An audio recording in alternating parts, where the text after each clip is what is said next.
truly believe that if he didn't do it, he had something to do with it. Hello, and welcome back to another episode of Stories from the Holler. We're your hosts and locals from Oak Hill, West Virginia. I'm Gavin. And I'm Adriana. Stories from the Holler is a true crime podcast rooted right here in the mountains. Each episode, we dig into West Virginia cases, talk about the known, the rumors, and where the truth gets complicated. Before we get started, we want to share a quick disclaimer. Stories from the Holler discusses real crimes that happen to real people. Some episodes will include sensitive topics like violence, abuse, and death. Our goal isn't to exploit these stories, we're aiming to tell them respectfully with the information available to us. We will also be discussing rumors or theories that have circulated locally, but we will always do our best to separate facts from speculation. Listener discretion is advised. Theresa Ann Woods was a 13-year-old girl who attended Collins Middle School in Oak Hill, West Virginia. Along with her mother, Betty Holcomb, and her stepfather, Rick Holcomb, she had just recently moved from Powelton to Oak Hill, so her parents could be closer to their place of employment. The family lived in a trailer owned by their bosses. Her parents both worked at the B&B ambulance in Oak Hill, which was owned by Billy Skaggs and her husband. They primarily transported elderly patients to and from their doctor's appointments. Theresa and her daughter, Angel or Angie Skaggs, quickly became close friends in school and out. Because Theresa would not get in the car with a stranger. She was afraid of the dark. Mm-hmm. She wouldn't even walk from her dad's house to her grandma's house, which was in the same yard, without somebody watching her. That's how shy and backwards and stuff that she was. Her friends and family described her as a shy, smart girl that had a love for music. She played the saxophone and electric keyboard. She was a straight-A student, but had some trouble making friends. Her father, Donald, or Hank Woods, lived in Kimberly and owned and operated a small local grocery store. Theresa went to his house to visit every weekend. On their last visit, Hank reports that Theresa did not want to return home for some reason. Though she would not tell him why, she was pretty upset and asked to move back in with him. Her close friend, Angel, reported that Theresa never talked about her problems at home, and if there were any. Shortly after the visit with her dad, Theresa returned to Collins Middle School on the morning of February 20th, 1986. She wore blue jeans, a purple top, a jean jacket, and a pair of gray suede boots. She had shoulder-length, auburn, curly hair. It was verified by staff that she was present for all her classes at Collins that day. Every day after school, Theresa and Angel walked to B&B together. However, that day, Angel had to make a stop to drop off her brother's books at the office first. Since they were heavy, she decided to ride the senior bus to the office. Right after, she began walking back to their meeting spot at Tom's, a small locally owned restaurant. Angel expected to run into Theresa on the way and walk back to the office together, but she never saw her. Angel went back to the office and told her parents and Theresa's. They waited for her to arrive for a while. Theresa Ann Woods was not reported missing until 5 p.m. that afternoon. She was last seen at a gas station beside Collins. She was leaning against a pole outside of the old 7-Eleven around 3 p.m. Her parents reportedly went out to look for her that evening. Everyone she knew reported that Theresa was not the kind of child to run away, adding a level of unease to this case. In an interview with the local newspaper, Theresa's grandmother said that her father, Hank, was convinced she was being held against her will. On June 5th, 1986, just 5 months after her disappearance, the skeletal remains of Theresa Ann Woods were discovered at the bottom of a cliff by 2 fishermen looking for bait around the Laurel Creek area. Her death was ruled a homicide, and her cause of death has still never been released to the public, even 40 years later. The clothes she was wearing on the day she went missing were found around the scene, as well as a few strands of her auburn hair. She was identified through her dental records and personal belongings found on scene. So, that was a lot to unpack. Yes, that was. So I did want to circle back to... Well, not really circle back. I wanted to add in that the police from the start, they said that this was a runaway situation. They weren't convinced that she was abducted. They weren't convinced that it may have been foul play. They weren't convinced of any of that until they found her body. And even finding and confirming that the body was hers was delayed because they sent her dental records to be put into a national database for missing children. Right, and it's kind of odd to me that they went through all that trouble to send off her dental records and DNA just for them to not release that information to the public. You know? Right. And especially now because like we are present day, like we are on the 40-year anniversary of her disappearance, and they still haven't released her cause of death. They've lost all of her personal belongings. The family doesn't have anything of the crime scene. They have her, like her sticker book and some of her clothes and stuff like that. But they definitely failed this case because like they're not releasing the information that they know. They did open an investigation a while back, but nothing ever came of it because they're not releasing like public statements, and they're keeping this very hush and under lock and key. It just makes you wonder if this is a case of the family not wanting to open stuff up, or if it's a case of like crooked cop kind of situations. So I actually got to do a phone interview with Theresa's cousin Tamara a while back, and she told me a lot of stuff that was really helpful to our case. And we also talked about how she really can't even find out who's on the case right now. Like, she knows that it's been open and everything, but they're not really communicating well with the family either. So I don't think it's a case of the family not wanting to solve this case and not wanting to have her story out there, because that's definitely not the case. Which, I mean, of course, and 100% rightfully so, I'm sure they don't want all of the details to be released. Right. But I mean, if I was in the situation and like my child went missing, like even though I'd want people to like open stuff, you wouldn't want everything just out in the open for people to grab. Privacy. Yeah. She did end up telling me a lot about what she knows and what she thinks, and I'm really thankful for that, and I think that's really helped us. And I really thought that this was a great time to kind of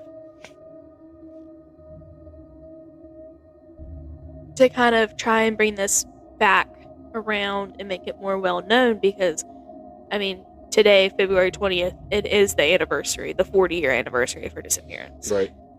So I think now more than ever, the family really deserves justice, and they really need that peace of mind, especially her mom, because her mom is still around. Her dad unfortunately passed away before he was able to see her case being solved. He passed in 2014, 2011. It was something around that time. But yeah, he did pass away, but I mean, even until the day he died, like, he was devoted to it. Right. I mean, he pretty much changed his whole lifestyle to just trying to bring justice to the case. Yeah. Find his daughter, or find out what happened to his daughter. I did want to go ahead and add, too, that, like, the remains, they definitely weren't in the best condition either, because she was outside and she was left for so long, like February to June. I'm sure that like the environment and wildlife and everything definitely played an impact to it. Yeah, because you got weather events, animals, decomp, like there's a lot to affect it. Yeah. And they did find some of her clothes, but I don't think that they found every single thing that she was supposed to have with her that day. Like, I don't think they found like her books and her backpack and like purse and stuff like that. But they did find the clothes and her hair. I wonder did they find all the clothes? I'm not 100% for sure if they found all of the clothes or not. I know that they found like at least a couple like really identifying factors, but I mean, given like circumstances of most childhood disappearances, they often involve like harassment and stuff. So it just makes you wonder what all clothes did they find? Yeah. And what didn't they find? You know? Right, and like what didn't they find? Could that have pieced together the story more and really have given more information that was necessary into this case to solve it? Right. So the question that is still presented is what really happened to Theresa that day? There are many local theories, but none are confirmed by police. Theresa had an unnamed boyfriend who worked at the local IGA grocery store. Sources say that they had a date planned for the weekend of her disappearance, and that her and her parents had gotten into a fight, which this was confirmed by the cousin to not be the case, right? Yes, Teresa's cousin Tamara, she did tell me that that was not true. Like, there was not a fight or a disagreement. Her parents were very excited, and they were actually her. I think it was her mom, her boyfriend, and maybe the boyfriend's parents. They were all actually supposed to go out to a movie together. Gotcha. So I wonder if, like, where that rumor started, if it was just kind of like made up by some random person, or Right. like in the heat of the moment, like Angel had said something that could have been taken out of context. That's kind of what I'm leaning towards, because it says right here, Angel reported that Teresa was upset over it, but nothing major. Right. I mean, I understand, like, getting things wrong in the spur of the moment. I'm Right. sure it was a very traumatic situation for Very. her either way. Like, your best friend being so close in age to you, which she was older than her. Or Angie was older than Teresa. So she was 17 at the time, right? I think around that. Even though she was older than her, it was still a young girl of her age group, and I'm sure that it was scary. They went to almost the same school. So good. So that really just brings me back to, like, do we even have any solid, hardcore evidence that can point us to a person? Does the police, do they know something that they're not telling everybody? Are they really working on this case, or are they kind of just keeping it under wraps? Right. Because, I mean, even though it is speculation, like, any small town, people know people, and you can get away with a lot of stuff depending on who you know. Exactly.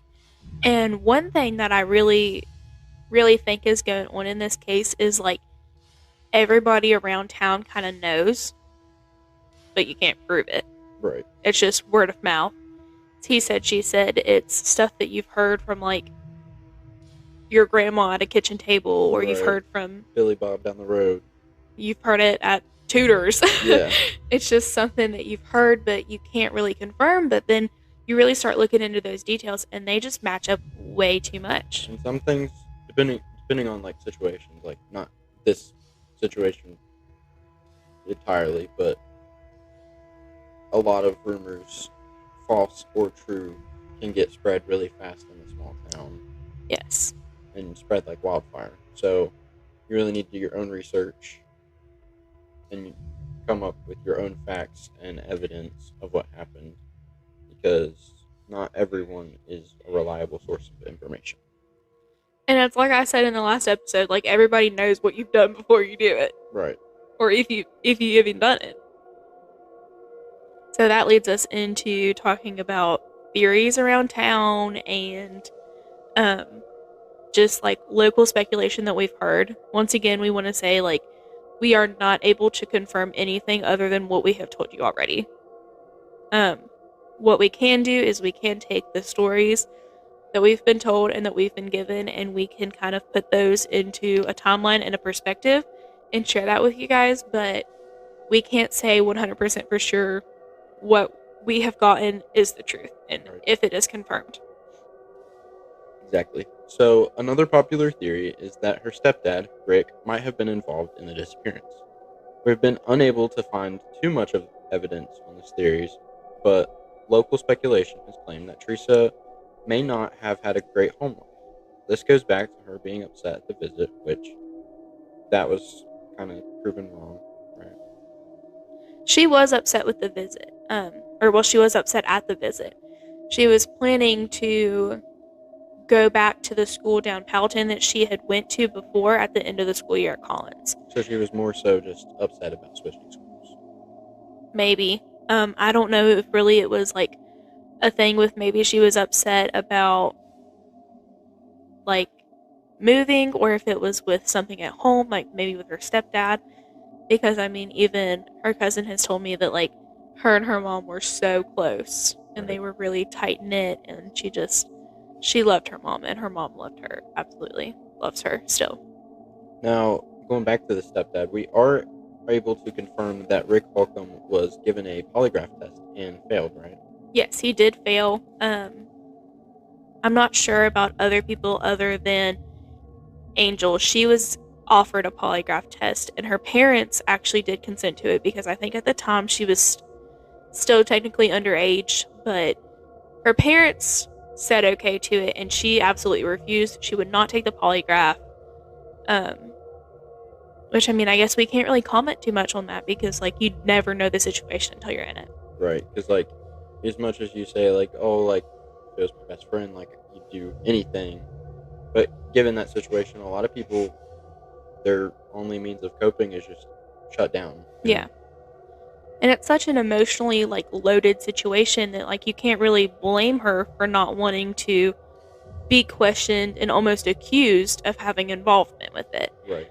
But that also kind of leads me back to, why did Rick fail his? Right, and I wonder what exactly was, like, were the questions that he was asked. Yeah. I feel like that's one thing to ask, maybe, like, if he remembered exactly what she was wearing that day and he tried to give his account and he failed on that, versus if it was like, do you have any involvement, and he failed. Right. Which I'm sure they wouldn't be asking him questions. Minuscule questions. Yeah, I think that it's, like, really up to speculation because we don't have really any information on that. Yeah. All we know is, and confirmed, that he did fail whatever questions he was asked. Yes. And I wasn't able to find that in an article. I was told that. So, once again, we just really want to add in, like, we are not able to say 100% for sure that every single thing that we have been told is true. But, once again, things add up and they look a certain way when you lay them all down on the table. Right. Which leads us into another rumor around Oak Hill.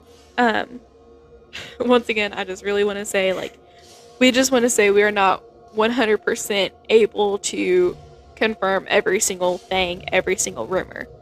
Like I said before, what I can do is I can take these stories that I've been told and I can piece them together the best I can. And I can give you guys that information for you to look at however you want to. So, Angel Skaggs did have a brother named Alan. He was a couple years older than the girls. He was around 20, 21, right? I think so. He was like probably, I think he was still in his teens, so probably So like 19, okay. 20, something like that. There's really not too much information about him other than what I've been told from people. But I have been told from multiple different people, unprompted, unrelated, that he had been inappropriate towards younger girls and that he really kind of lurked around them and he almost like preyed on them. Right.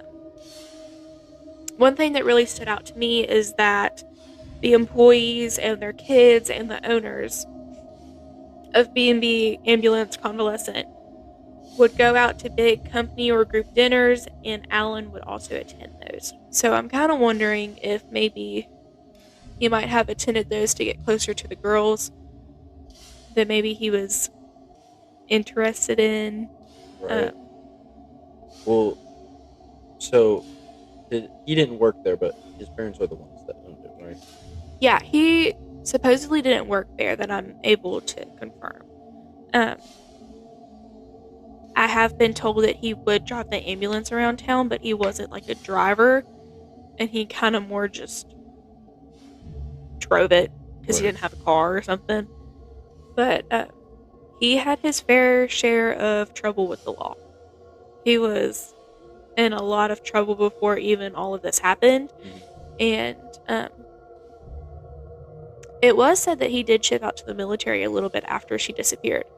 So that's really kind of stood out to me too, because I'm like, well, why?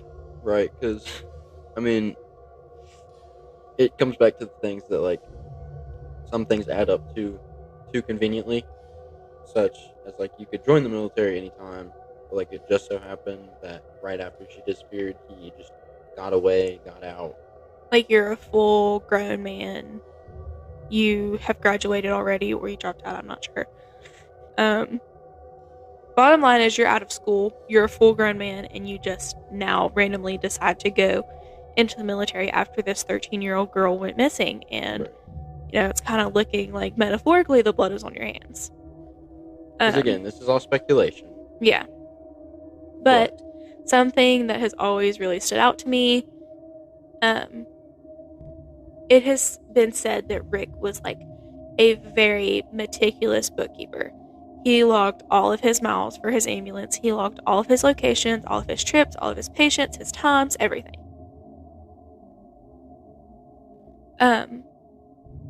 And I do actually have a clip of her talking about this. So if we want to add that into, he was very particular about it, and he wanted everything basically to cover himself.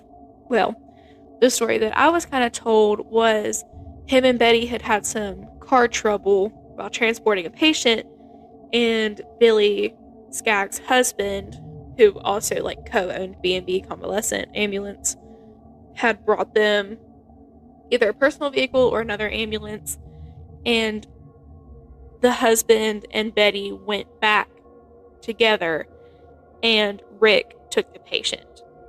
But it just so happens the day that his stepdaughter went missing that nothing was logged of that. And that kind of just is fishy in itself, because like being super meticulous like that, and the day that everything happened.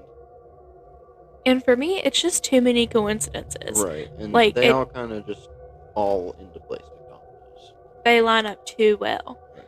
Like, once again, speculation. We can't confirm this 100%. This is opinions and story based, We've said from the start that this is like stuff that you're told across the coffee table. Right. Like, this is family stories that you're going to hear your grandma talking about.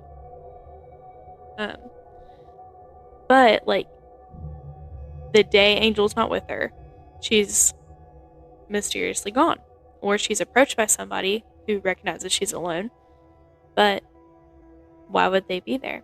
Right, and that also leads back to like her friends and like people that she knows saying that she's not the type to run away. And yes, the cousin said that she like wasn't the type to just go up and talk to random people. She had even told me that like she was scared of the dark. Poor thing. Like, she was so scared that her dad and her grandma had lived super close. Like, her grandma was in their backyard, and she would make her dad and her grandma stand at their doors and watch her cross the yard. And that really, it's like, it's so sad to hear the details too, because like Right.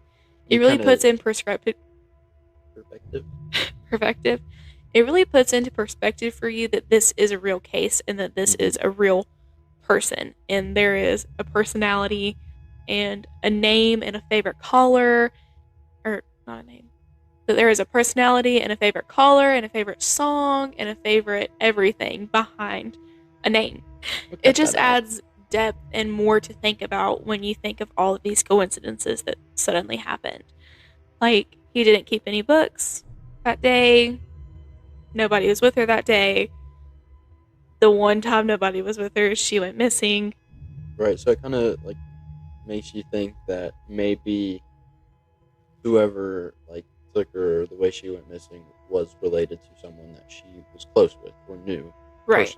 Because I'm kind of like, well, Angel knew that she wasn't riding the bus that day. Right. Well, I'm sure her brother would have known. So, could that have been like, oh yeah, she's going to be walking by herself today? So, also, until the day that he passed, Teresa's dad, Hank, never gave up on trying to find his daughter. He asked questions that others may have been afraid to ask, and advocated for her every step of the way. Hank even kept his original phone number, which I find is really sweet, hoping that someone would call him with information about his daughter.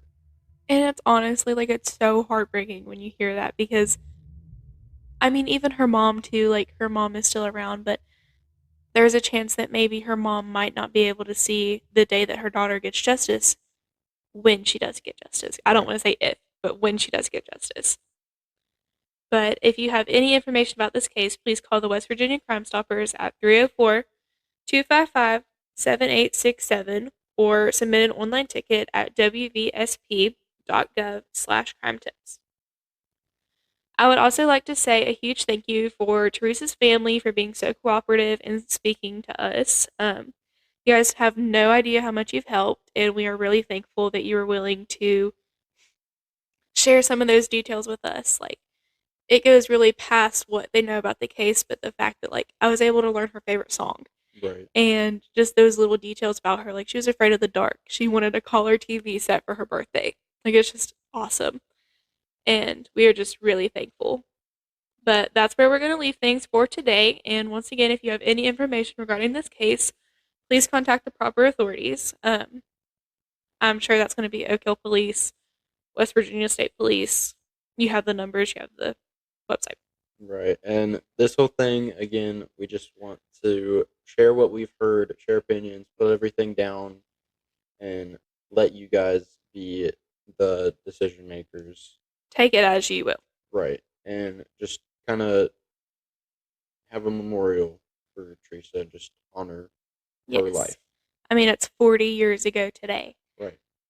I mean, if you can, like, tell somebody her story or share her story, or I'm sure there's going to be 12 other posts about her today, 12 other podcasters. But I think it really hits home, or it hits really close to home for us because we are from Oak Hill. Right. We drive past Oak Hill, or like we drive past Tom's every day. We drive past Collins every day. We pass Quick Check, which was the old 7-Eleven. Yeah. We pass Quick Check, which was the old 7-Eleven every day. I know all the girls there by name. And to wrap it up, if you're from the area and have a story that you think deserves to be told, you can reach out to us. We're always listening. Make sure you follow us and tune in next week for a new episode from Stories from the Holler.